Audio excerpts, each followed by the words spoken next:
12টা রাশির মধ্যে প্রথমেই যিনি রয়েছেন তিনি হচ্ছেন মেষ। মেষে 7.5 থাকলেও এই মুহূর্তে বড় কোনো এফেক্ট এই মুহূর্তে আসবে না। যাদের শনি একটু পজিটিভ আছে তাদের সেরকম মেজর কোনো জটিলতার মধ্যে পড়তে হবে না, এটা আমার দৃঢ় বিশ্বাস।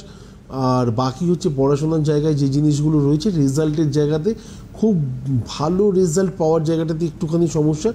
আগামীকাল যেটা আছে সেটা হচ্ছে যারা ইনভেস্টমেন্টের ব্যাপারে খুব সতর্ক থাকেন তারা আমার মনে হয় আগামী দিনটা একটু বুঝে কাজ করবেন, কারণ আগামী দিনটা প্রথম বেলা 12টা অবধি আপনাদের জন্য খুব একটা পজিটিভ নয়। ব্যবসায়িক ক্ষেত্রেও কিন্তু বেলা 12টার পর থেকে ভালো চান্স আছে এবং ভালো রিটার্ন পাওয়া বা ভালো ব্যবসা হওয়ার জায়গাও থাকবে। বৃষ রাশির ক্ষেত্রে বলি, বৃষ রাশির অর্থনৈতিক জায়গাটা যথেষ্ট ভালো, পজিটিভ, এবং আমার মনে হয় স্পেশালি নেগেটিভ কিছু নেই। হ্যাঁ, পাড়া প্রতিবেশীর সাথে কোথাও না কোথাও একটু মতানৈক্য থাকতে পারে, এর জন্য একটু প্রবলেম।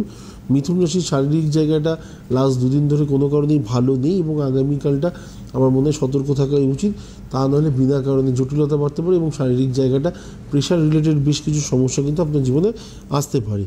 কর্কট রাশির ক্ষেত্রে বলি, কর্কট রাশির ক্ষেত্রে হতাশা নিয়ে কিছু বলবো না। কর্কট রাশির ক্ষেত্রে নতুন কিছু প্রাপ্তি লাভ আগামীকাল অবশ্যই হতে পারে, সেই জায়গাটা খুব পজিটিভ এবং আমার মনে হয় দৃঢ় বিশ্বাসের সাথে এগিয়ে যান।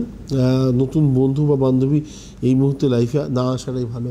সিংহ রাশির ক্ষেত্রে, সিংহ রাশির তো এমনিতেই নিজেরা নিজেদের মাথাটাকে অনেকটা খারাপ করে রেখে দিচ্ছে, কারণ হচ্ছে ধাইয়া আছে, এই আছে, সেই আছে, জটিলতা আছে, কিন্তু এমন বেশি কিছু নেই। কিন্তু রাগ, জেদ, তেজ এগুলো যতক্ষণ না কমবে ততক্ষণ পর্যন্ত ভালো জায়গাটা পাওয়া মুশকিল। তবে কিন্তু সিংহ রাশির আগামীকাল বেলা 2টোর পর থেকে বেশ পজিটিভ কিছু অ্যাক্টিভিটিস দেখা যেতে পারে এবং আমার মনে হয় যারা ইনভেস্টমেন্টের ব্যাপার আছে তাদের ক্ষেত্রেও কিন্তু 2টোর পর থেকে ভালো রিটার্ন পাওয়ার একটা জায়গা আছে।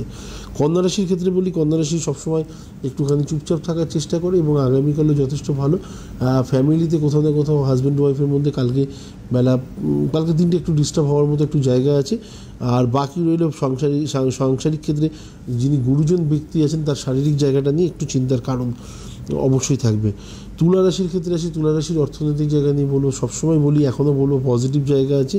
বিনা কারণে পয়সাটাকে নষ্ট না করা বেটার, কারণ হচ্ছে অহেতুক বেশ কিছু পয়সা লাস্ট কিছুদিন বেরিয়েছে এবং আগামীকালও একটা বেরোনোর সম্ভাবনা আছে। চেষ্টা করবেন পয়সাগুলোকে এই মুহূর্তে সঞ্চয় করার, কারণ আগামী দিন হয়তো আপনার কাজে লাগবে।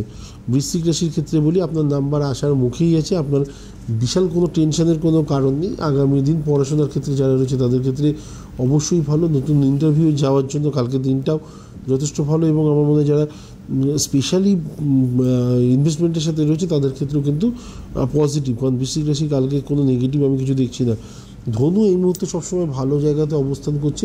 হ্যাঁ, কোথাও না কোথাও কিছু না কিছু কারণে হয়তো বৃহস্পতির যদি লগ্ন চার্ট অনুযায়ী 6 হাউস যদি কারো থেকে থাকে সেই অনুযায়ী কোথাও না কোথাও একটু ডিস্টার্ব থাকলেও ওভারঅল খুব ডিস্টার্ব কিছু নেই। ব্যবসায়িক জায়গায় ধনুরাশি কিন্তু এই মুহূর্তে ভালো, পড়াশোনার জায়গায় ভালো, রেজাল্টের ক্ষেত্রে ভালো এবং নতুন ইন্টারভিউর সাথে যারা নতুন ইন্টারভিউ দিতে যাচ্ছেন তাদের ক্ষেত্রেও চাকরি হওয়ার একটা যোগ কিন্তু সাংঘাতিক আছে।